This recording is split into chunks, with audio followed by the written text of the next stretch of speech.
我们现在问一个非常关键的问题，甚至是有点危险的问题。你现在是不自觉的被 AI 控制当中，还是你正善用着 AI？ 先别急着回答，因为你可能觉得你自己掌控了一切，但事实上可能完全相反。你认为现在自己是什么情况，或是有什么想法？欢迎你在我们的评论区里面留言，跟大家一起分享。想象一下，当你打开抖音、TikTok、YouTube 还是其他的平台，你本来只是想随便看一支影片，结果不知不觉花了半个小时的手机。而只要你观看了几支同类型的影片，更妙的是，那些推荐给你的影片好像刚好都戳中了你的兴趣，例如健身、旅游、八卦、搞笑，爱看宠物的影片，甚至某天去找朋友聊天的话题，都在同一个导向上面。但是只要离开了这个话题，你好像就搭不上话。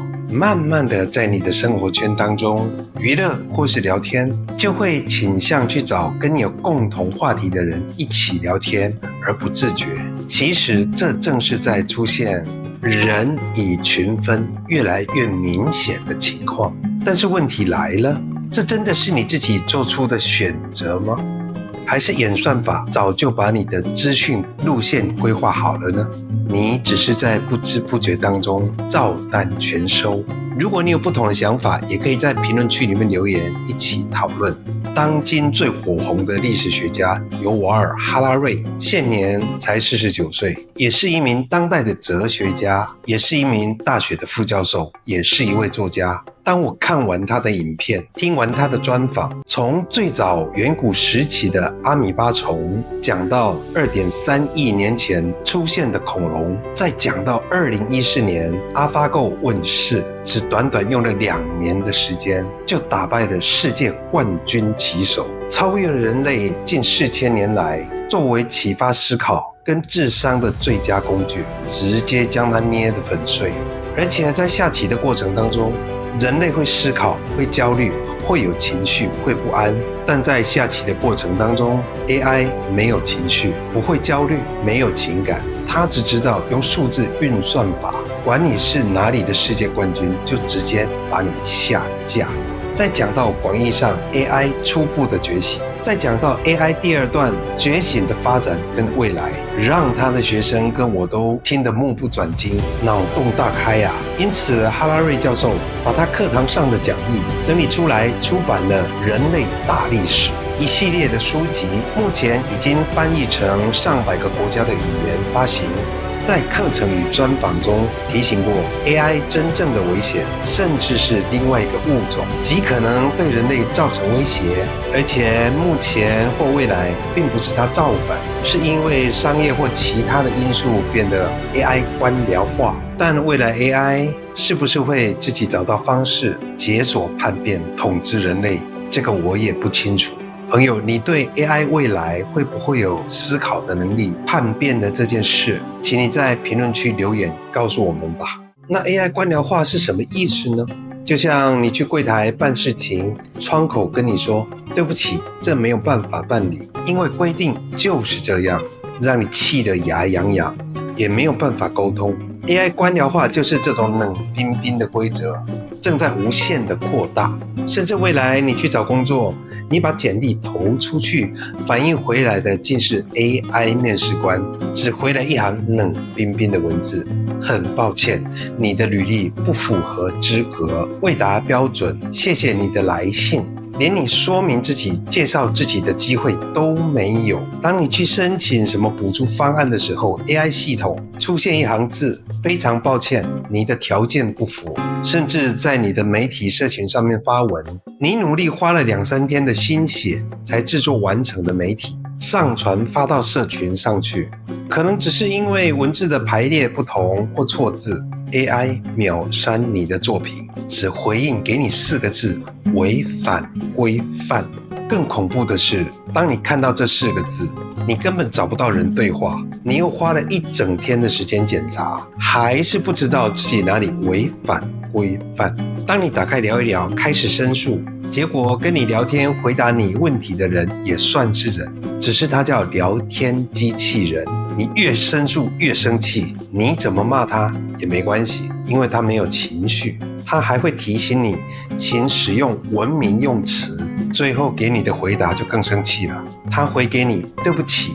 我没有这个权限。如果你也发生过类似的情形，也请你在评论区留言，跟我们一起分享你的经历吧。这些事情并不是遥远的未来呀，而是现在已经在发生的事情啊。而且 AI 还有一个更厉害的本事，就是人以群分，把我们分类的更细项化。在大数据的演算法当中，我们只是一堆标签，分类后把每种不同的标签放在不同的格子里面而已。爱看旅游短片的人啊，爱看搞笑影片的人啊，对社会某种时事关心的人啊，半夜或凌晨最喜欢点外卖的人啊，都在精准的时间里面集合所有的大数据投向你。每个标签都是一个圆形的靶，不要求每一支箭都能够射中红心，但用庞大的讯息量，总会有几支箭精准地插在红心上面。在演算法的讯息推送中，我们更像被贴完标签之后丢到大池塘里的青蛙，每天给池塘滴灌着同样的水质，